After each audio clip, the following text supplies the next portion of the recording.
젊었을 때는 새 책을 사면 베고 자기도 하고 가슴에도 올려놓고 자기도 하지만은 갈수록 책이 좀 이렇게 마지막 맞상대하고 싸워야 하는 적처럼 생각되고 늘 동지이고 친구고 또 한편으로는 책이 백이기도 합니다. 책 중에 상당수는 한 번도 보지도 않는 책들도 서재에 많이 있죠. 그러나 언제 볼지 모르고 평생에도 한 페이지만 보게 되기도 하지만은 바로 그 때문에 또 책이 있어야 되는데 그게 있으면은 좀 든든한 생각이 그렇죠.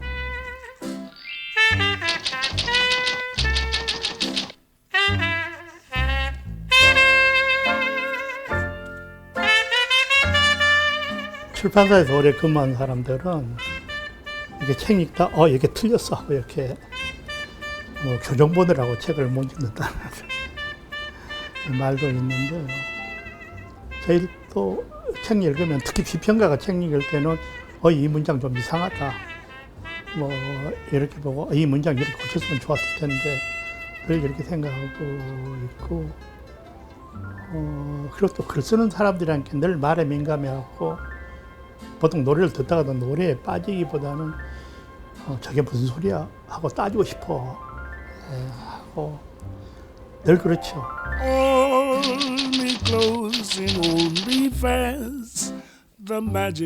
제가 목포에 태어나가지고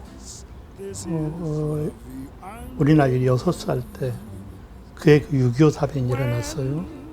그때 바로 조상들의 고향인 비금이라는 섬으로 피난을 가가지고 국민학교 졸업하던 초등학교 졸업하던 해 다시 목포로 나와가지고 살았죠. 그런데 비금면이라는 섬으로 들어가기 전 그 무렵에 고향을 굉장히 목포를 아주 생생하게 기억을 합니다. 동네 골목들도 다 기억하고 동네 사람들 기억을 하고 그리고 이제 중고등학교를 목포에서 보냈죠. 항구도시 특성이 있고 또 일찍 개화한 도시답게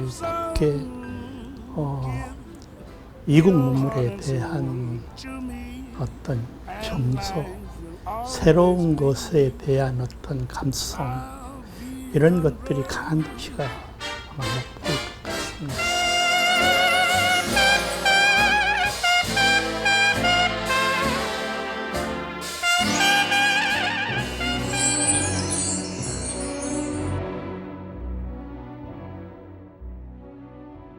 프랑스에 특히 19세기, 20세기에 걸쳐서 어려운 문학적 문서들이 있습니다.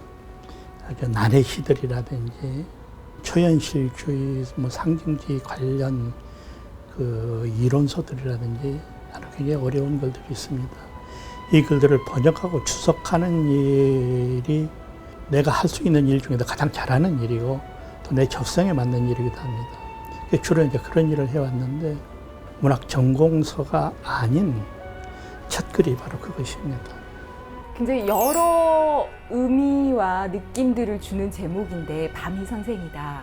예. 네, 프랑스 속담에서 따오신 말이라고 들었습니다. 내가 늘 밤에만 일을 합니다. 낮에는 잘 일을 산만하고 이렇게 했는데 밤이 되면은 되게 집중도 되고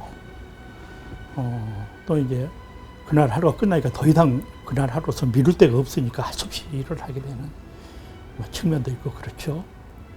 그런데 그래도 책 제목을 뭐로 할 것인가를 고심하고 있는데 하룻밤 자고 나면은 아마 좋은 생각이 떠오를 것이다.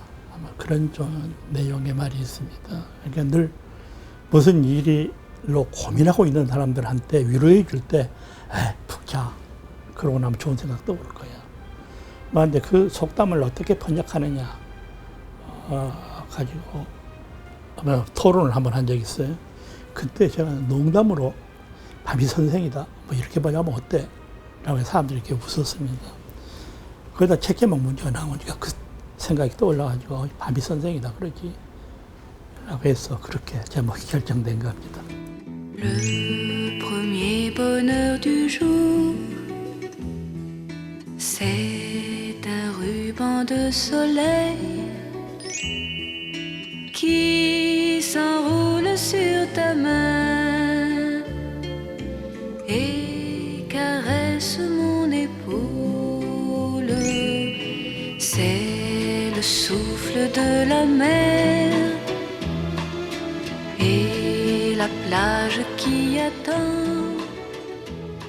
자료를 찾아와 보니까 교수님께서 스스로를 가리켜서 야매 평론가라고 하셨던데요. 문단에서 이렇게 그런 대로 이름이 알려진 사람들 가운데 이렇게 늦게 문단에 나온 경우는 거의 없습니다. 근데 그것도 이제 문단에 무슨 신춘문예 당선에서 나오고 어디 뭐 공모에 뭐 합격해서 나오고 뭐 이런 방식이 아니라 누가 뭐 이런 걸 하나 써보라고 그래서 글을 썼더니 이제 그런 것을 한 2번 했더니 갑자기 어느 날부터는 문학 비평가로는 이게 직함이 붙하고 글이 발표되게 됐어요. 그래서 아마 문학 비평가 부탁으로 네, 글을 써왔죠. 그러니까 야매 평론가, 그건 이제 내 제자들이 날 놀리느라고 하는 말인데 정식으로 등단한 적이 없다는 이야기입니다. 원래 교수님께서 문청의 꿈이 있으셨는데, 예, 그 지도 교수님의 말씀을 듣고 전공 공부로 좀 바뀌신 거라고 들었습니다. 대학교 때도 시도 쓰고 소설도 쓰고 그래 왔어요. 그래가지고 또 신춘문예 같은데 응모도 했습니다. 그래서 최종에 몇 차례 최종심에도 올라간 적이 있고 그렇죠. 그러나 그게 번번이 잘 안 됐습니다. 대학로 또 한권 물량을 실을 써가지고 우리 선생님한테 이렇게 보인 적이 있어요. 선생님이 쭉 읽고 하니마더니 참 잘 썼다. 근데 시한편 쓰는데 시간이 얼마나 걸리느냐. 어떤 것은 1시간 만에 쓰기도 하고 어떤 것은 한 일주일 걸리기도 합니다. 그랬더니 선생님이 하시는 말씀이 그 이야기는 시간 손실이 참 많다는 이야기 아니냐. 예, 그러고 나서 노트 딱 잡고 그 다음부터 안 썼습니다. 말하자면은 공부하라는 이야기셨죠. 책을 꾸준히 읽으시면서 또 그 느끼신 바, 생각하시는 이론들 뭐 이런 것들을 글로 이렇게 쭉 풀어내셨잖아요. 글 쓰는 게 즐거우십니까? 글 쓰는 사람들한테는 글 쓰는 일이 가장 고통스러운 일 중에 하나이죠. 전 그 제자들한테 그런 이야기를 합니다. 문자 하나를 보낼 때도 절대 맞춤법 틀리면 안 되고 문장이 꼬여 있으면 주어 동사 틀리면은 절대로 안 된다. 직업인으로서 목숨이 달리는 일이 글 쓰는 일에 있죠. 글 쓸 때는 아무리 사소한 글을 쓰더라도 늘 긴장하게 됩니다. 그러니까 글 쓰는 일이 제일 싫은 일 중에 하나입니다. 그러나 결국은 참 잘하는 일이기 때문에 이게 쓰고 나면은 좀 즐겁긴 하죠. 쓸 때는 즐겁지 않으면 쓰고 나면은 약간 즐겁죠. 정말 힘들게 이 작업을 마쳤다라는 기억으로 남은 그런 작업 있으실까요? 말나름의 시집을 번역하고 거기에 주석을 붙이는 작업입니다. 거기다 해설도 길게 썼는데 말하면 시 번역보다는 내가 쓴 주석이나 해석이 훨씬 더 많이 더 긴 책인데 그 작업은 아마 내가 한 일 중에서 마지막 가장 잘한 일이라고 생각하는 작업입니다. 흔히들 이제 문학의 위기를 얘기를 많이 합니다. 특히 시는 정말 위태롭다라는 말들도 많이 하세요. 한국에서 시인이 2만 명인데 시집은 1000권 정도 나가기도 힘들다라는 그런 데이터를 봤는데요. 예. 시인의 미래 어떻게 보십니까? 문학이 전반적으로 위기를 겪고 있는 것이 사실입니다. 아주 옛날에는 인문학 전체를 인문학이 하는 일 전체를 종교가 떠맡았어요. 그러다가 철학이 종교에서부터 분화되어 나오고 문학이 나오고 이제 전체적으로 갈라졌고 종교의 힘이 상당히 약해졌죠. 내가 그 모든 일들을 철학이 한다고 생각했던 적도 있고 문학이 한다고 생각했던 적도 있고 합니다. 그런데 요즘에는 학문들이 전부 다양해가지고 각기 다 자기 몫을 가져가 버렸어요. 그러니까 문학이 맡았던 역할이 상당히 작아졌습니다. 그렇지만은 또 언어가 가지고 있는 새로운 힘을 파악해내고 또 언어가 가지고 있는 새로운 어떤 경계, 언어의 새로운 경계를 개척해내고 하는 일들, 역시 문학밖에는 특히 시가 그 일을 하고 있고요. 사람의 삶에 있어서 온갖 경우, 온갖 섬세한 경우에 대한 진단과 성찰, 이것도 역시 항상 문학이 먼저 합니다. 문학이 먼저 하고 나야 그다음에 심리학이 뭐라고 말하고, 뭐 철학이 뭐라고 말하고, 기타 영환이 뭐냐 하는 것이 그걸 가지고 또 어떤 그걸 소재로 담아서 작품을 만들어내고 하는 일이죠. 굉장히 그 대중적인 어떤 그 센세이션을 일으킨다든지 하는 일은 없지만은 사람이 삶이 완전히 사라지거나 기계화되지 않을 때까지 문학은 남아 있을 것입니다.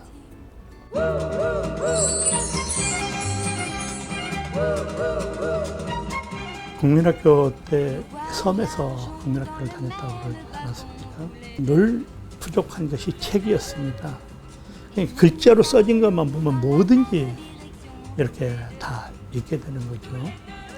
그런데 그때 학교 도서관도 없고 도서실도 없었는데 학교에 비치된 도서라고 하는 것은 한 100권 정도 있었습니다. 그런데 그 중에 한 권이 국문학 논문집이 있었어요. 그러나 그 논문집을 초등학생이 읽을 수는 없습니다. 어렵고 한자, 거의 모든 말들은 다 한자로 써있고 토시만 한글로 되어 있는 그런 글이죠. 그런데 중간에 인용되어 있는 글이 있습니다. 그건 옛날에 고전 소설도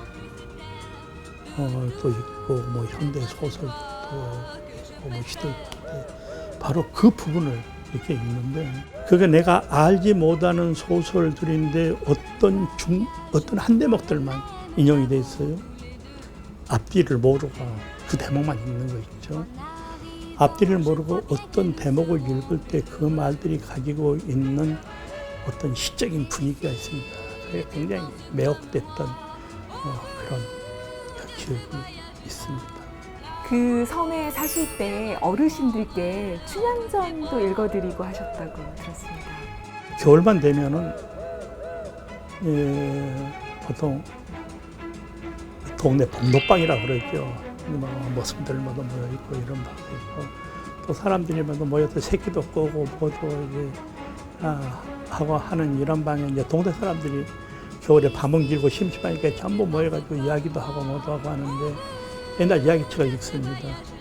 근데 주로 이제 옛날 이야기책들을 읽어주는 사람이 있는데 그때 그 사람이 무슨 일로 없었어요. 그러니까 나를 불러갖고 너 이거 읽어봐라 해서 내가 읽었단 말이에요. 그러니까 똑똑하게 잘 읽는다 해서 그날 이후로 매일 불려나가서 옛날 이야기책들을 읽어줘요. 어떤 조웅전이니 무슨 서린귀 전이니 유충렬 전이냐는 옛날 소설들이 많습니다.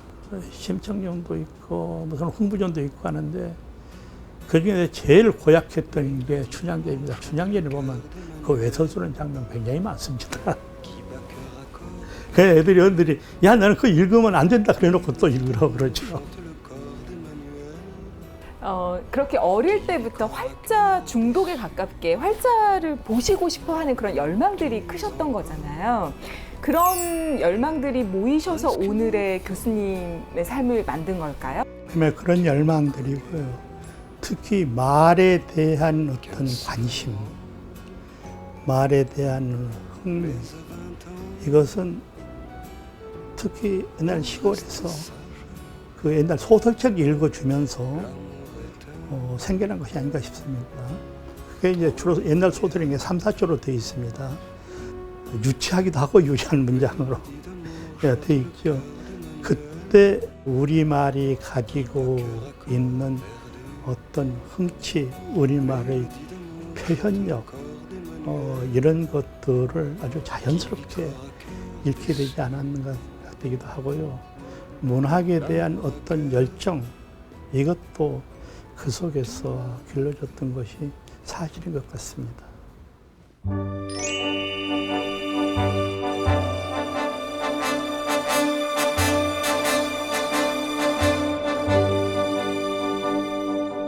Non, rien de rien. Non, je ne regrette rien. Ni le bien qu'on m'a fait, ni le mal, tout ça m'est bien égal. Non, rien de rien. Non, je ne regrette rien. C'est payé. 자네들 가끔 만나는데 내가 요즘 생각하면은 옛날 비금 초등학교를 다닐 때 이야기, 그리고 자네들 이야기, 내가 그것으로 평생을 살고 있는 것 같다. 잘들 Mes chagrins, mes plaisirs.